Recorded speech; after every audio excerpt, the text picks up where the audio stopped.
Good morning students. Last व्हिडिओमध्ये आपण gravitational field intensity, gravitational potential study केलं होतं. आज आपल्याला पाहिजे आहे gravitational potential due to uniform solid sphere. त्याच्या अगोदर बघा, ग्रॅव्हिटेशनल फील्डमध्ये मी तुम्हाला काय सांगितलं होतं, the space around a body with in which it's gravitational force of attraction can be experienced is called gravitational field. समजा आपण अर्थ कन्सिडर केली, बरोबर आहे, किंवा कुठलाही प्लॅनेट तुम्ही कन्सिडर केला, त्या प्लॅनेटच्या अराउंड एक पर्टिक्युलर स्पेसमध्ये किंवा पर्टिक्युलर रिजनमध्ये आपल्याला त्या प्लॅनेटचा ग्रॅव्हिटेशनल फोर्स जाणवतो, त्याला काय म्हणतो आपण, ग्रॅव्हिटेशनल फील्ड असं म्हणतो. बरोबर आहे. त्याची इंटेन्सिटी तुम्हाला सांगितली होती मी, बरोबर. The intensity of gravitational field at any point किंवा at a point at distance R from point mass M is given by vector E is equal to -gm by R square into R cap. बरोबर आहे. Intensity. त्यानंतर gravitational potential. Gravitational potential काय सांगितलं होतं, the work done in moving a unit mass from infinity to any point in the gravitational field of a body is called gravitational potential at that point due to that body. म्हणजे याचा अर्थ, समजा कुठलाही object आहे, समजा हा एक आपण स्पियर कन्सिडर केलेला आहे, हा स्पियर म्हणजे अर्थ आहे, तर याच्या एका पर्टिक्युलर रिजनमध्ये त्या ऑब्जेक्टला आणून ठेवण्यासाठी किंवा या अर्थ सरफेसवर त्या ऑब्जेक्टला एका इन्फायनाइटली लॉंग डिस्टन्सपासून खेचून आणून ठेवण्यासाठी करावं लागणारं जे वर्कडन आहे, तेच वर्कडन त्या बॉडीमध्ये ग्रॅव्हिटेशनल पोटेन्शियलच्या फॉर्ममध्ये स्टोअर असतं. हे आपल्याला माहीत असायला पाहिजे. असं म्हणतो आपण ग्रॅव्हिटेशनल पोटेन्शियल असं म्हणतो. आता आज आपल्याला पाहायचं आहे gravitational potential due to uniform solid sphere. याच्यामध्ये स्पेरिकल शेल पण आहे आणि युनिफॉर्म सॉलिड स्पियर पण आहे, पण आपल्या सिलेबसला युनिफॉर्म सॉलिड स्पियर आहे, त्याच्यामुळे फक्त आपण हा एवढा एकच पार्ट घेणार आहोत. आता याच्यामध्ये पण परत 4 पॉईंट्स आहेत. एक आहे gravitational potential point outside the sphere, म्हणजे या स्पियरच्या आउटसाईडला एक पॉईंट कन्सिडर केला, त्या ठिकाणी असणारं ग्रॅव्हिटेशनल पोटेन्शियल किती असेल, किंवा पॉईंट इनसाईड द स्पियर, त्या ठिकाणचं ग्रॅव्हिटेशनल पोटेन्शियल किती असेल, किंवा ॲट द सेंटर आणि on the surface of sphere. असे 4 कंडिशन्स आहेत. तर आपल्याला फक्त 2 स्टडी करायचे आहेत, एक इनसाईड द स्पियर आणि दुसरं outside the sphere.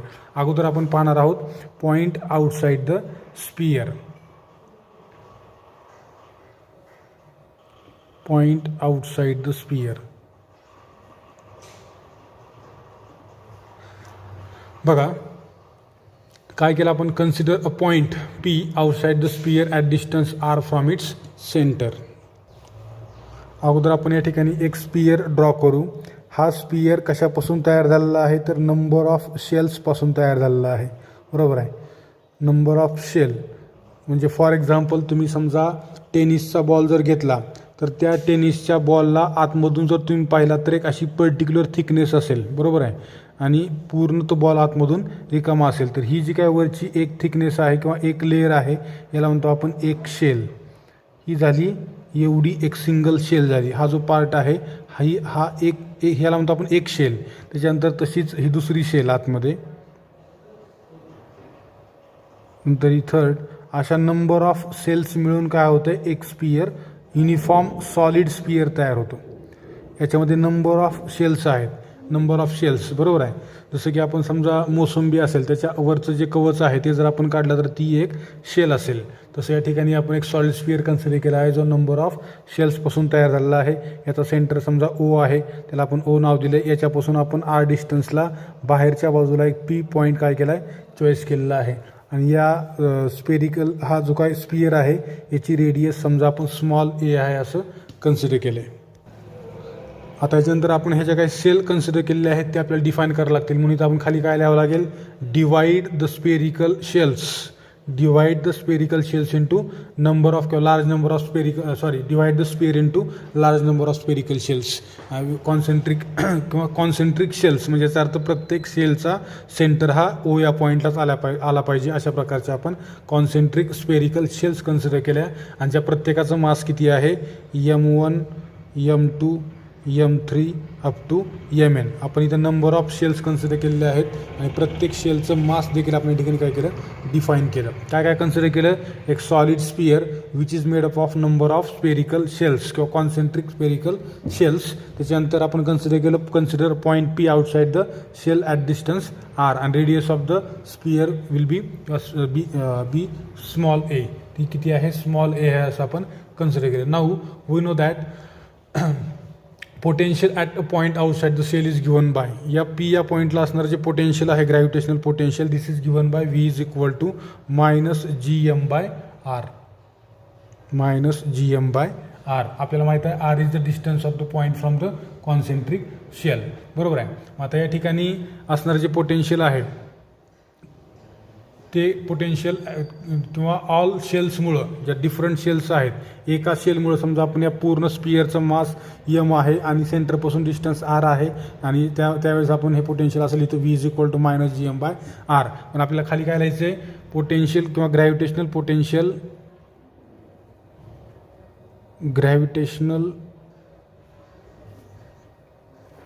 Potential at point P due to all the shells is given by V is equal to हे मायनस साईन आपण या ठिकाणी कॉमन काढलं, जी कॉन्स्टंट असणार पहिल्या शेलचं mass m1 divide by distance r, कारण प्रत्येक शेलचा सेंटर हा इथंच आहे ओला, त्याच्यामुळं प्रत्येक शेलच्या सेंटरपासूनचं पी पॉईंटचं डिस्टन्स हे आरच राहील, ते बदलणार नाही, कारण या सर्व कॉन्सेंट्रिक शेल्स आहेत. आणि आपण पोटेन्शियल मेजर करत असताना कुठल्याही जो ऑब्जेक्ट आपण कन्सिडर केलेला आहे ज्याचं आपल्याला ग्रॅव्हिटेशनल पोटेन्शियल मेजर करायचं आहे त्या सेंटरपासून मेजर करतो, त्यामुळे या ठिकाणी आर ॲज इट इज, फक्त मास चेंज होईल.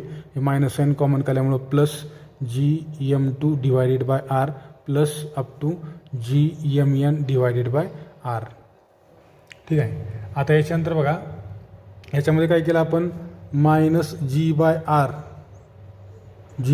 काय केलं आपण, कॉमन काढलं. ब्रॅकेटमध्ये काय राहील, m1 plus m2 plus m3 plus up to mn, बरोबर आहे. आणि ह्या ॲज अ टोटल मास म्हणजे काय आहे, mass of that uniform solid sphere, म्हणजे त्याला आपण कॅपिटल एम लिहू शकतो, किंवा m1 plus m2 plus m3 plus up to mn is equal to capital M, that is mass of planet or that sphere gm divided by R.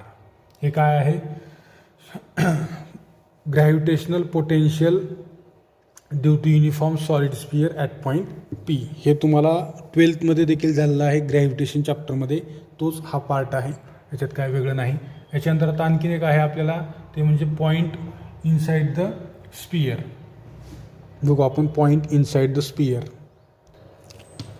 Point inside the sphere. इथं आता आपण काय करणार आहोत, consider a point P inside the sphere at distance R from its centre O.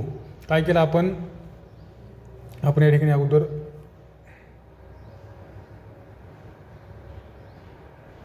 Spherical shell एक consider करणार आहोत, किंवा तो जो युनिफॉर्म सॉलिड स्पियर आहे, हा तुमचा युनिफॉर्म सॉलिड स्पियर, बरोबर आहे.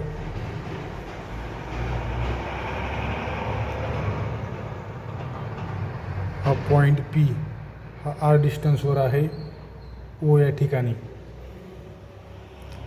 ही एक शेल आपण कन्सिडर केलेली आहे जी एक्स डिस्टन्सवरती आहे आणि याचं थिकनेस आहे डी एक्स, आणि तुमच्या स्पियरची रेडियस आहे स्मॉल ए, ती या ठिकाणी आपण दाखवलेली आहे. इथं आपण एक काय केलं, एक स्पियर कन्सिडर केला, नंतर पॉईंट पी कन्सिडर केला, सेंटर ओ पासून तो आर डिस्टन्सवरती आहे, म्हणजे या ठिकाणी आहे, बरोबर आहे. त्याच्यानंतर मी आणखीन एक या ठिकाणी शेल कन्सिडर केली, कशासाठी ते आपण पुढे पाहणार आहोत. बघा मी काय म्हणल्यानंतर let a be the radius तुम्हाला डिफाईन करावं लागेल. या ठिकाणी ए म्हणजे काय आहे, रेडियस ऑफ स्पियर, बरोबर आहे. त्याच्यानंतर रो बी द डेन्सिटी किंवा uniform density of the sphere, density of sphere, बरोबर आहे. ओ म्हणजे काय आहे, सेंटर आहे. नंतर काय केलं आपण, with distance O P consider O P as radius and draw a sphere. O P हे जे डिस्टन्स आहे, ज्या ठिकाणी आपण पॉईंट पी चॉईस केलेला आहे, त्या डिस्टन्सला आपण रेडियस कन्सिडर करून इथं आपण एक स्पियर ड्रॉ केला. नंतर बघा, then P lies on the surface of the solid sphere of radius R and inside the spherical shell of internal radius R and external radius A. इथं बघा काय म्हणलं आपण, ज्यावेळेस आपण हा स्पियर ड्रॉ केला त्यावेळेस आपल्याला काय दिसते, पी हा पॉईंट कुठं आहे, एका स्पियरच्या सरफेसवरती आहे, ज्या स्पियरची रेडियस किती आहे, ओ पी आहे. आणि कुठं आहे तो आतमध्ये, कुठं तर ए रेडियस असणाऱ्या स्पियरच्या आतमध्ये आहे किंवा त्या शेलच्या आतमध्ये आहे, बरोबर आहे. इथं आपण काय म्हणू शकतो खाली, volume of the inner solid sphere, volume of inner solid sphere is equal to 4/3 pi r cube. आपल्याला स्पियरचा व्हॉल्यूम काढण्याचा फॉर्म्युला माहीत आहे. याची रेडियस आर आहे, या स्पियरची व्हॉल्यूम आहे 4 pi r cube. Therefore mass of the inner solid sphere, त्याच्यावरून त्याचा आपण मास कॅल्क्युलेट केला. आपल्याला माहीत आहे rho is equal to mass upon volume, असा फॉर्म्युला आहे. Mass is equal to volume into density, बरोबर आहे. मग इथं काय येईल, mass is equal to rho into V. V किती आहे, आता पहिला आपण 4/3 pi r cube into rho as it is, बरोबर आहे. इथं काय म्हणू शकतो आपण, hence potential at point P due to inner solid sphere, hence gravitational potential at point P due to inner solid sphere. हा जो आतमधला सॉलिड स्पियर आहे एवढा, या इनर सॉलिड स्पियरमुळं पी पॉईंटला असणारं ग्रॅव्हिटेशनल पोटेन्शियल किती आहे, तर ते आपण लिहू शकतो V1. का बरं असं काढत आहोत, कारण पी हा पॉईंट या ठिकाणी असणारं जे पोटेन्शियल आहे ते याच्यामुळं पण असेल, आणि हा पूर्ण स्पियरच्या आतमध्ये आहे. हे जर काढलं तर आपल्याला काय होईल बघू अगोदर आपण हे काढू. V1 इज इक्वल टू काय येईल ते -4/3 पाय आर क्यूब. त्याचं मास किती आहे, pi r cube into rho into ते G/R ॲज इट इज, बरोबर आहे. म्हणजे काय आलं ठिकाणी V1 is equal to -4/3 pi R square row जी. हे त्याचं काय आलं, ह्या इनर सॉलिड स्पियरमुळं असणारं काय आहे, पोटेन्शियल ॲट पॉईंट पी आहे. आता पुढे काय म्हणायचं आपल्याला, to find the potential due to outer spherical shell draw 2 concentric spheres with radii x and x plus dx respectively forming a thin spherical shell of thickness dx. आता आपल्याला काय करायचं आहे की या ठिकाणी potential due to outer spherical shell, ही जी बाहेरची स्पेरिकल शेल आहे त्याच्यामुळं असणार. आता बघा बाहेरची स्पेरिकल शेल किती थिक आहे, तर या पॉईंटपासून इथपर्यंत एवढी मोठी एक थिक शेल आहे, बरोबर आहे. कुठून, या पॉईंटपासून पी पॉईंटपासून या ए रेडियसपर्यंत, म्हणजे याचा अर्थ या इथपर्यंत इतकी थिकनेस असणारी एक शेल त्याच्या वरच्या बाजूनं आहे, आणि एवढा थिकनेस असणारे एक किंवा ओपी रेडियस असणारा एक सॉलिड स्पियर त्याच्या आतमधल्या बाजूनं आहे. म्हणजे या स्पियरच्या तो सरफेसवरती आहे, आणि याच्यावर पण आणखीन एक शेल आहे ज्याची थिकनेस किती आहे, आपण म्हणू शकतो या ठिकाणी हे जे काय डिस्टन्स आहे, हे जे काय डिस्टन्स आहे ते डिस्टन्स म्हणजे काय आहे, त्या शेलची थिकनेस आहे. मग इथं मी काय केलं, ते फाइंड आउट करण्यासाठी मी एक आणखीन स्पेरिकल शेल कन्सिडर केली, म्हणजे 2 कॉन्सेंट्रिक स्पियर कन्सिडर केले. एक आतमधल्या बाजूनं एक बाहेरच्या बाजूनं. ह्याचं डिस्टन्स आहे x, आणि याचं डिस्टन्स आहे बाहेरच्या, ह्याचं रेडियस किती आहे x प्लस dx. आतमधली रेडियस आहे x आणि बाहेरची आहे x प्लस dx. या दोघांचा जर आपण डिफरन्स घेतला तर dx is the thickness of that spherical shell, असं आपण म्हणू शकतो. dx is thickness of spherical shell जी आपण कन्सिडर केलेली आहे, ठीक आहे. आता बघा इथे काय म्हणू शकतो आपण, नाव surface area of spherical shell, त्या स्पेरिकल शेलचा आतमधल्या ह्या एक्स रेडियस असणाऱ्या surface area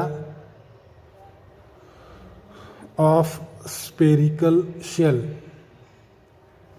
is equal to 4 pi R square. म्हणजे याचा अर्थ इथं एक्स स्क्वेअर येईल, 4 पाय एक्स स्क्वेअर, बरोबर आहे. आणि व्हॉल्यूम ऑफ द शेल काय येईल, व्हॉल्यूम ऑफ स्पेरिकल शेल म्हणा किंवा फक्त शेल म्हणा, किती आहे 4 pi R square.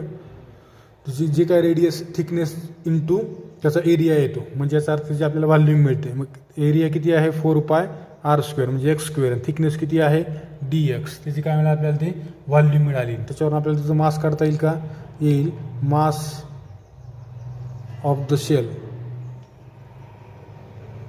Is equal to काय येईल 4 pi x square dx into rho. हे त्याचं काय मिळालं आपल्याला, मास.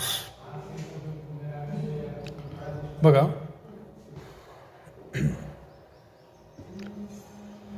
आता बघा, remembering that the potential at any point within spherical shell is the same as on the surface we have. सरफेसवर जेवढं आहे तेवढंच आपल्याला जास्त म्हणू शकतो आपण.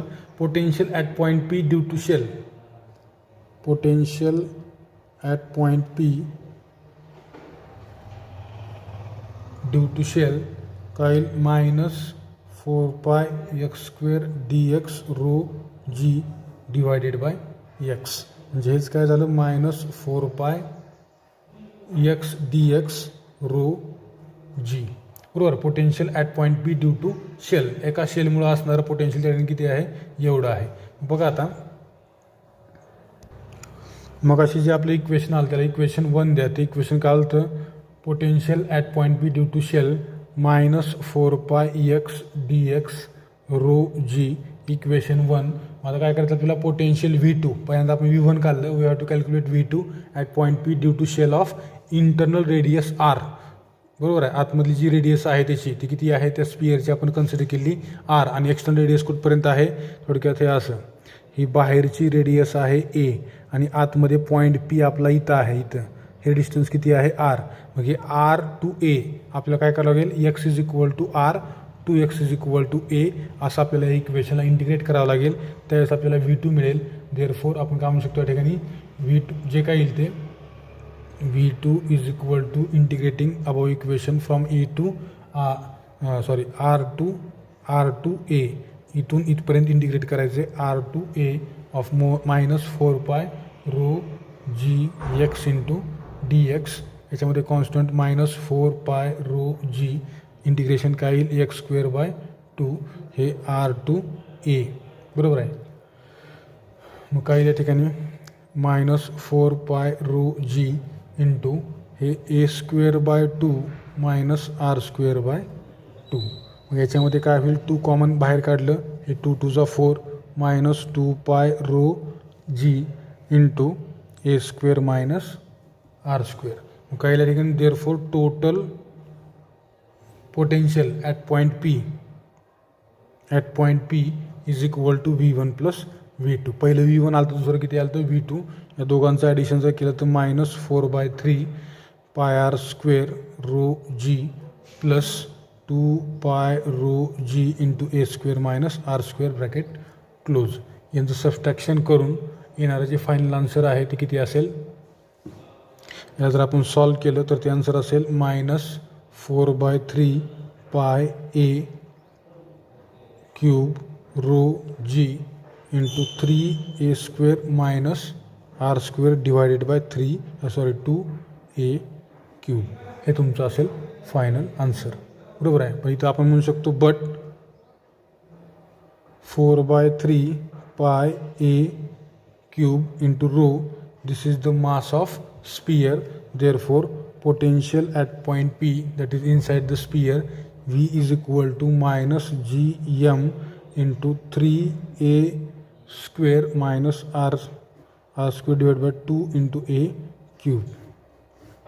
हे एक्झामला विचारलं जातं आहे, त्याच्यामुळं हे पाठ करणं ॲज इट इज लिहिलं तरी चालतं आहे. ठीक आहे. या ठिकाणी थांबू आपण.